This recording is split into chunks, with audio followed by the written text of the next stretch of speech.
Aleksandrs Dimā, tēvs, grāfs Monte Cristo, lasa Aivars Bogdanovičs. Nopratināšana. Tikko Vilfors izgāja no ēdamistabas, viņš nometa jautro masku, pieņēma svarīga vīra izskatu, kurš aicināts uz augstāko uzdevumu izšķirt jautājumu par sev līdzīgas būtnes dzīvību un nāvi. Bet, nelūkojoties uz savu vaiga vieglo pārgrozamību, kurā viņš kā veikls aktieris bija ievingrinājies spoguļu priekšā, viņam šoreiz tomēr nekādi neizdevās uz acis saraukt un piedot sejai bargumu. Viņš bija pārāk laimīgs, un kāpēc gan ne? Ja nebūtu nelaimīgā tēva revolucionārās politikas, no kuras dēls bēga kā no uguns, tad nekas nespēja viņa nākotnes laimi traucēt. Viņš bija jau pats bagāts. Tikai 27 gadus vecs ieņēma diezgan augstu stāvokli. Tagad prec jaunu, skaistu meiteni, kuru mīl nekaislīgi, bet ar prātu, kā pienākas karaliskā prokurora palīgam. Iekļūs pateicoties precībām ģimenē, kura galmā labi ieredzēta, dabūs vēl pūrā 50 000 dalderu. Ir cerība no sievas puses vēl mantot veselu 500 000. Ja visus šos apstākļus iedomājas kopā, tad tie veidoja Vilforam tādas apžilbinošas laimes ainu, ka viņam šķita, ka redz saulē melnus plankumus, ja ilgāku laiku gar acīm skatījās savā iekšējā dzīvē. Aiz durvīm Vilfors sastapa policijas komisāru. Melnā mundierī apģērbtā vīra izskats prokuroru tūlīt noveda no 7. debesīm uz zemi atpakaļ. Es lasīju jūsu vēstuli, komisāru. Labi, ka jūs to cilvēku apcietinājāt. Kādus sīkumus jūs man varat paziņot par viņa sazvērestību? Cita nekā, kā vien to, kas izlikts rakstā. Vai viņš tur kalpoja pirms tirdzniecības kuģa vadīšanas? Nē, viņš gluži jauns cilvēks, gadu 20. Kad viņi bija izgājuši uz ielas, kāds cilvēks viņiem ātri pienāca klāt. Tas bija Morelis. Vilfora kungs, viņš teica, kāda savāda kļūda nodarīta, mans leitnants apcietināts. Es zinu, atteica Vilfors, eju viņu nopratināt. Ak, mans kungs, lūdza Morelis, jusdams dziļu draudzību pret Dantesu. Jūs nezināt, kas tiek apvainots, es viņu pazīstu. Iedomājieties pašu lēnāko, pašu godīgāko cilvēku pasaulē. Es varu teikt, nav cilvēka, kurš labāk pieprastu savu darbu. Vilfor kungs, es jums viņu ieteicu no visas sirds. Vilfors nicinoši paskatījās uz Moreli, kurš priekš viņa bija tikai plebejs. Prasts cilvēks, slepens bonapartists, tātad noziedznieks, un vēsi atbildēja. Jūs zināt, Moreļa kungs, ka cilvēks var būt lēnīgs ģimenes dzīvēm, godīgs un krietnas tirdzniecībā, bet tomēr ļoti bīstams politisks noziedznieks. Vai tā nav? Un viņš caururbjoši skatījās uz Moreli, it kā gribēdams viņam ieskatīties pašos dvēseles dziļumos, apdraudēdams viņu par pārdrošību, lūgt par otru, kur pašam tik vajadzīga apžēlošana, jo zema cilvēka politiskie uzskati nekād nevar būt gluži labi. Morelis nosarka, jo viņa politiskā sirdsapziņa tiešām nebija skaidri rojālista. Karaļa piekritēja priekšā. Viņš nevarēja aizmirst neseno slaveno pagātni. Tomēr viņš piebild vēl, es jūs lūdzu, Vilfora kungs, esiet taisns. kādam pienākas būt tiesnesim. Esiet labsirdīgs un atdodiet mums ātrāk to nabaga Dantesu. Prokurora biedra ausīs skanēja pārāk patvaļīgi vārdi. Atdodiet mums. Viņš nodomāja pie sevis. Atdodiet mums.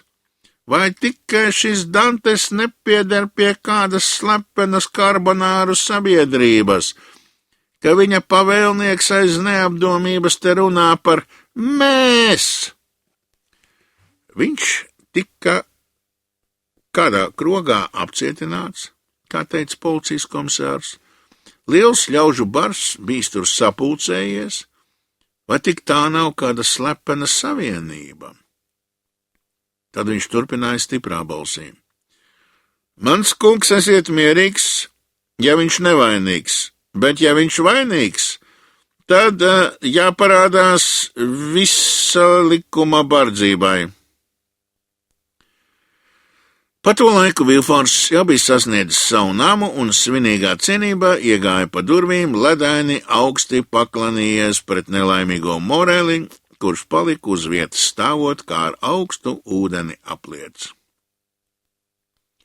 Prokurora palīgs iegāja priekšistabā, tā bija pilna žandarmiem un policistiem.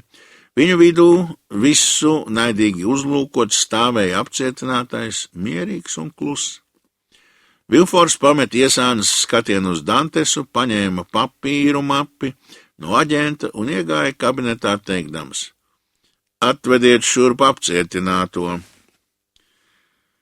Vilfors ar pirmo acu uzmetienu bija ievērojis apķērīgu prātu Dantes augstajā, platajā pierē, vīrestību stingrajā skatienā un sarauktajās uzacīs un vaļsirdīgu izpausmi pilnīgajās pusatvērtajās lūpās. Pirmais iespējas bija labs, bet Vilfors to apspieda sevī un spoguļu priekšā pieņēma svarīgu seju, drūms un bargs nosēdās pie sava galda. Pēc minūtes ienāca Dantes. Jauneklis vēl aizvien bija bāls, bet mierīgs un smaidīja. Viņš paklanījās tiesnesim, tad ar acīm meklēja pēc krēsla, kur apsēsties, it kā viņš būtu Moreļa viesistabā.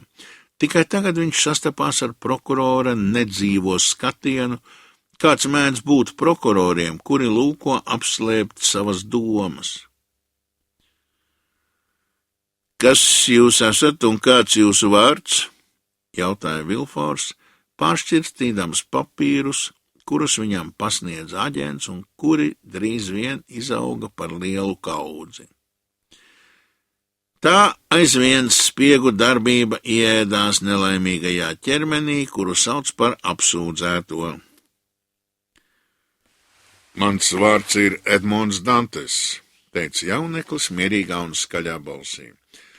Esmu leitnants uz kuģa faraons, kurš pieder Morelim un dēlam. Cik jums gadu? 19, atbildēja Dantes. Ko jūs darījāt, kad jūs apcietināja? Es svinēju savas derības, atteica jauneklis drusku drabošā balsī. Jūs bijāt savās derībās?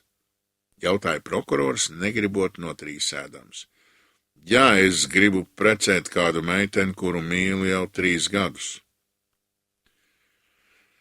Vilfors, kaut gan parasti neizrādīja kaislības, tomēr bija pārsteigts par šo nejaušās stāvokļa vienlīdzības, un Dantesa trīsošā balss aizkustināja viņa dvēseles dziļumā kādu aizmirstu maigāku stīgu. Viņš pats tāpat priecājās, bija laimīgs, un viņa laimība tika pārtraukta tikai tādēļ vien, lai viņš iznīcinātu citu cilvēku laimi, kuri tāpat kā viņš jau skāra šo laimi. Šādi filozofiski prātojumi, Vilfors nodomāja pie sevis, radīs lielu efektu Senmerāna salonā, kad es uzstāšos kā stāstītājs. Un viņš garā jau lasīja kopā skanošus teikumus, no kādiem runātāji mēdz sakopot savas lielās runas, kuras tad top pieņemtas par īstu dairunību. Kad Vilfors savu iedomāto runu salonā bija pabeidzis, viņš pievērsās atkal Dantesam. Turpiniet, viņš teica. Ko jūs gribat, lai es turpinu? Vai jūs bijāt laupītājs Napoleona karadienestā? Es tikai tad iestājos par matrosu, kad Napoleons bija gāsts. Teic, ka jūs politiskie uzskati esot nepareizi, teica Vilfors, kuram par to neviens nekā nebija sacījis, bet viņš labprāt jautāja, tāpat kā cēla apsūdzības. Mani politiskie uzskati? Man ar kaunu jāatzīstās, ka man tādu nemaz nav. Esmu tikai 19 gadu vecs, nekā nezinu, nekas neesmu, un ja arī Moreļa kungs man dos apsolīto vietu, arī tad es nekas nebūšu. Visi mani uzskati pastāv trijās jūtās. Mīlestībā pret tēvu, cienībā pret Moreli un dievināšanā pret Mercedesi. Lūkodamies Edmona atklātajā vaigā, Vilfors atgādājās Renē vārdus, lai žēlojot apsūdzēto. Viņš skaidri redzēja, ka ar katru Dantes vārdu atklājas viņa nevainība. Šis jauneklis, gandrīz jau bērns, vienkārši ar to sirsnīgo runas spēju, kuru nekad neatrod tie, kam nav skaidrs sirds, pret visiem laipnas, jo pilns laimes, kura pat ļaunus dara par labiem. Šis jauneklis izlēja pat uz prokuroru savus sirds maigumu. Viņa sirdī pat pret šo rupjo un bargo cilvēku necēlās citas jūtas kā vien laipnība un labsirdība. Nudien nodomāja Vilfors pie sevis. Tas ir brangs zēns. Man nenāksies grūti nopelnīt no Renē laipnu rokas spiedienu visu priekšā un buču klusumā. Šinī cerībā Vilfors pasmaidīja, un Dantes, kurš viņa sejas pantus novēroja, pasmaidīja līdzi.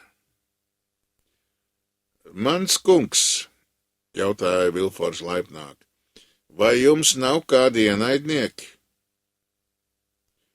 Mans stāvoklis ir pārāk neievērojams, lai varētu sev gūt ienaidniekus, atbildēja Dantes. Es gan esmu drusku ātrs, bet cenšos aizvien būt taisns, un mani 12 matroži mani cienīja kā vecāko brāli. Bet varbūt jums ir skaudži, jūs esat jauns un tiksiet augstā kapteiņa vietā. Jūs bez tam precat skaistuli, kas arī ir apskaužama laime. Varbūt jums taisnība. Jūs to labāk zināsiet.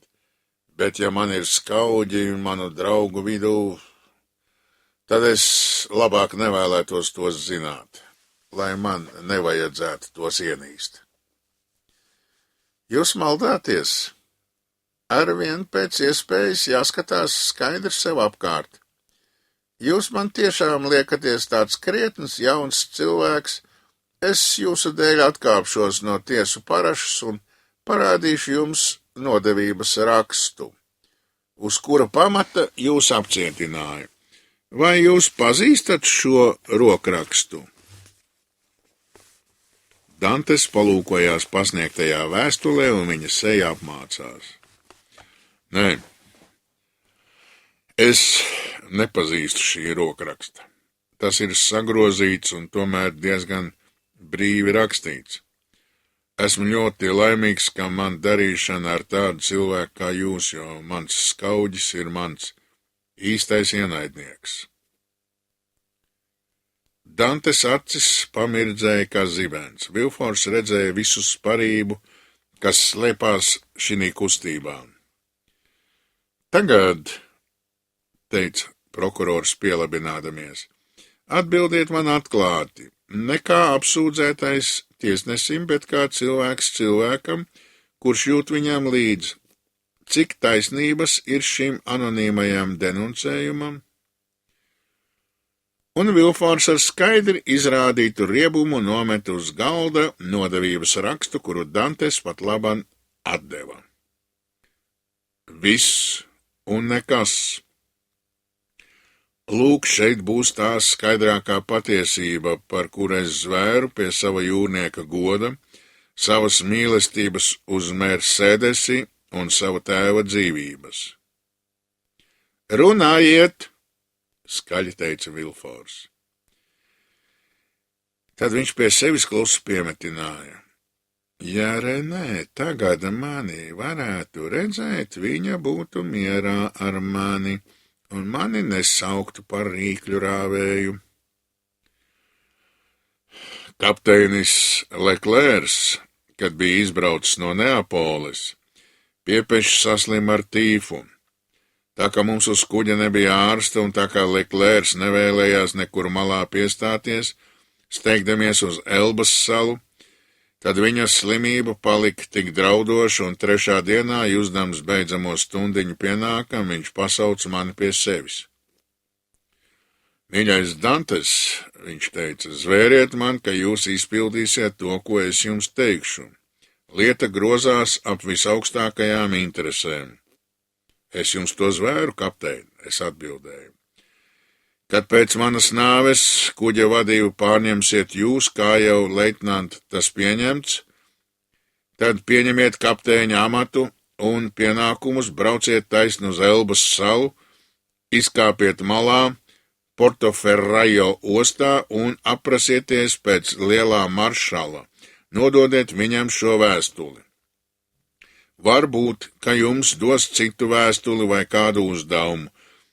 To tad jūs izpildiet un viss godam pienāksies jums, kā viņš būtu man pienācies, jo man bija jāizdara šis uzdevums. Es to izdarīšu, kapteini, es atbildēju, bet varbūt pie lielā maršala tikt nav nemaz tik viegli, kā jūs domājat. Šeit jums gredzens, kurš jums atvērs ceļu un palīdzēs pārvarēt šķēršļus, teica kapteinis. Ar šiem vārdiem viņš man nodeva gredzenu. Pēc 2 stundām kapteinis sāka drudzī murgot un 2. dienā bija jau miris.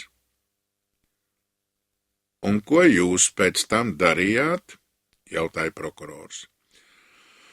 Es darīju to, kas man bija jādara, ko manā vietā būtu darījis katrs, jo mirēju vēlējumi ir svēti, it īpaši jūrniekiem, priekšnieku vēlējumi ir pavēles. Es piestājos pie Elbas, atstāju visus kuģa ļaudis kuģī, viens devos cietzemē un lūkoju uzmeklēt lielo maršalu, kaut gan tas nebija viegli, tikai, kad nosūtīju gredzenu, tiku pieņemts, pastāstīju par Leklēra nāvi un dabūju vēstuli, kuru man bija personīgi jānodod Parīzē. Es apņēmos to izdarīt, tad drīz nonācu Marseļā, kur steidzos apmeklēt savu līgavu Mercedesi. Moreļkungs palīdzēja man ātrāk izdabūt visas vajadzīgās laulības atļaujas, un es jau svinēju savas derības, lai pēc tam brauktu uz Parīzi, kad piepeši tiku apcietināts. Jā, teica Vilfors. Tas viss var būt taisnība, un ja jūs tur esat vainīgs, tad vienīgi savas neapdomības dēļ. Atdodiet tātad to vēstuli man, ko jums nodeva Elbas salā, un apsolieties ierasties šeit uz pirmo aicinājumu, un tad jūs varēsiet tūdaļ griezties atpakaļ pie saviem draugiem. Tātad es esmu atkal svabats, iesaucās Edmonds, prieka pārplūdumā. Jā, tikai atdodiet man to vēstuli. Tā vajag būt jūsu priekšā, jo tā tika man paņemta līdz ar citiem papīriem, un es dažus no tiem pazīstu tur jūsu priekšā.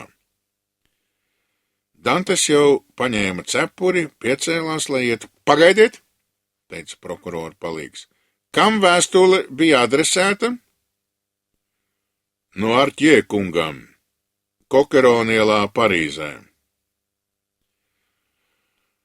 Pērkonas spēriens nebūtu Vilforu tā pārsteidzis un satriecis kā šie vārdi. Viņš atkrita atpakaļ krēslā, no kura bija piecēlies, lai paņemtu papīrus, kuri bija Dantesam noņemti. Tad viņš drebošām rokām sagrāba papīrus, šķirstīdams tos, izņēma apzīmēto vēstuli, kurai uzmeta skatienu pilnu bailēm.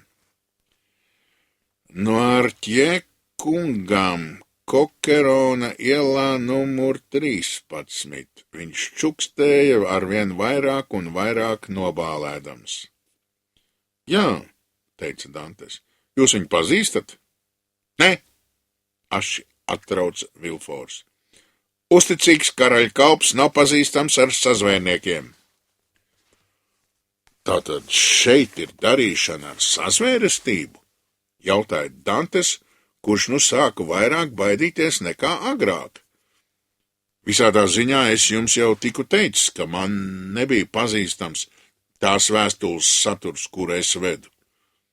Jā, atteica Vilfors dobjā balsī, bet jūs zināt personas vārdu, kurai vēstule bija adresēta. To man vajadzēja zināt, lai varētu to personiski nodot adresātam. Un jūs nevienam netikāt parādījis šo vēstuli? Jautāja Vilfors, lasīdams, un ar vēl tālāku lasīšanu vēl vairāk uztraukdamies. Nevienam nerādīja goda vārds. Neviens nezina, ka jums ir vēstule no Elbas salas no Artjē kungam.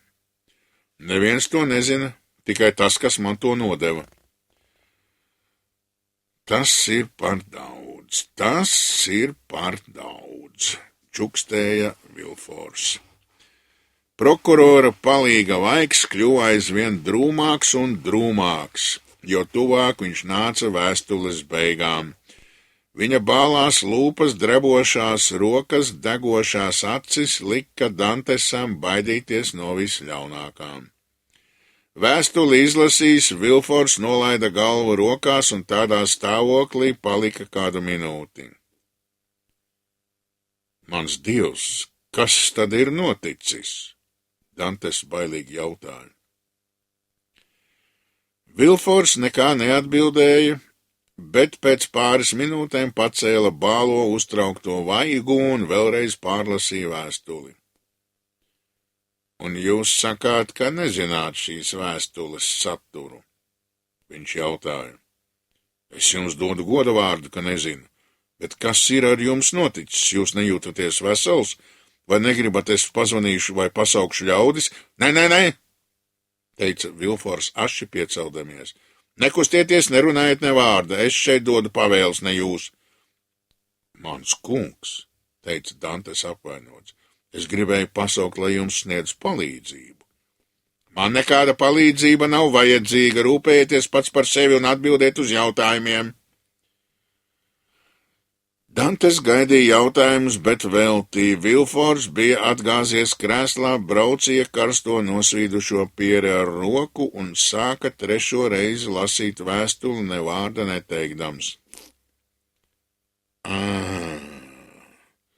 Ja viņš zina šīs vēstules saturu, murmināja pie sevis Vilfors, un ja kādreiz dabūs zināt, ka no Artjē ir de Vilfora tēvs, tad es esmu pazudis cilvēks, uz mūžu pazudis.